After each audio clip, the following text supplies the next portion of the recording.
দেশের পরিস্থিতি ভালো না, এ কারণে আমি ইউকে যাইয়া অ্যাসাইলাম করছি। অ্যাসাইলাম যদি না করি তাহলে তো মনে করেন আমি বৈধ খাম কাজ করতে পারতাম না। যুক্তরাজ্যে আশ্রয় আবেদনের সংখ্যা রেকর্ড পর্যায়ে পৌঁছেছে। বাংলাদেশি সহ বহু মানুষ নিরাপদ জীবন ও স্থায়ী বসবাসের আশায় আবেদন করছেন। তবে সরকারের হোটেল খরচ বেড়ে যাওয়ায় বিষয়টি নতুন বিতর্ক সৃষ্টি করেছে। একজন বাংলাদেশি আশ্রয়প্রার্থী বলেন, তার জীবন ও নিরাপত্তা এই সিদ্ধান্তে প্রভাবিত করেছে। বাংলাদেশে রাজনৈতিক অস্থিরতা ও নিরাপত্তাহীনতার কারণ তার ভবিষ্যৎ অনিশ্চিত ছিল। নিরাপদ জীবন ও কাজের সুযোগের আশায় তিনি যুক্তরাজ্যে আশ্রয়ের আবেদন করেন। অ্যাসাইলাম যদি না করি তাহলে তো মনে করেন আমি বৈধ খাম কাজ করতে পারতাম না। বাংলাদেশের রাজনৈতিক অবস্থা সবই এখন দেখতেছ না 5 আগস্টের পরে যেটা হয়েছে আর কি, যার কারণে রাজনৈতিক অবস্থার কারণে মনে হয় না বাংলাদেশের স্টে করাটা এখন বুদ্ধিমানদের পক্ষে একলি হইব আর কি। দেশের পরিস্থিতি ভালো না, এ কারণে আমি ইউকে যাইয়া অ্যাসাইলাম করছি। 2024 সালের 5 আগস্টের পর থেকে বাংলাদেশি আবেদনকারীর সংখ্যা উল্লেখযোগ্যভাবে বেড়েছে। এই উচ্চ সংখ্যার কারণে আবেদন নিষ্পত্তিতেও সময় লাগছে প্রায় 1 বছর। যুক্তরাজ্যের করদাতারা জানান, তারা হোটেল খরচ ও সরকারের ব্যয় নিয়ে আশঙ্কায় আছেন। তারা বলছেন, আমাদের কষ্টের টাকায় কর দেই, কিন্তু সেই টাকা দিয়ে হোটেলে থাকা আশ্রয় প্রার্থীরা বিনা খরচে আয়েশ করছে। এটা অন্যায় মনে হয়।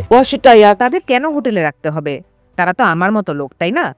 আমরা যেখানেই যাই টাকা দিতে হয়, অথচ তারা আসছে আর হোটেলে আরামে থাকছে। আশ্রয় প্রার্থীদের দীর্ঘ সময় হোটেলে রাখার ফলে সরকারের উপর অর্থনৈতিক চাপ বেড়ে গেছে, যা সাধারণ নাগরিকদের মধ্যে অসন্তোষ তৈরি করছে। সরকার বলছে, নতুন নিয়ম প্রক্রিয়াকে দ্রুত করবে এবং খরচ কমাবে।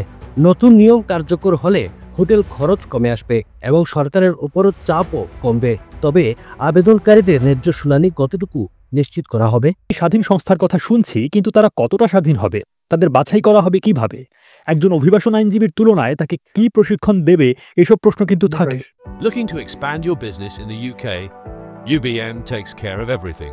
Company registration, UK bank account, pay, insurance and tenancy. Start with UBM. Expand with confidence. Bangladeshi আশ্রয়প্রার্থী, ব্রিটিশ করদাতা ও সরকারের দৃষ্টিকোণ, এই সকল বিষয় নিয়েই রয়েছে বিতর্ক। তবে নতুন নিয়মের প্রভাবে বাংলাদেশি আশ্রয়প্রার্থীদের জন্য কি হবে? ইউকেতে স্পন্সরশিপ বা স্কিল ওয়ার্কার ভিসার একটা সিস্টেম আছে। তো এই সিস্টেমটা দেখা যায় অনেক সময় স্পন্সরশিপ চলে যায়, তখন দেখা যায় এই যে মানুষগুলো, ওদের আর কোনো অপশন থাকে না বা অন্য কোনো ওয়ে থাকে না, তখন তারা অ্যাসাইলাম সিক ক্লেম করে।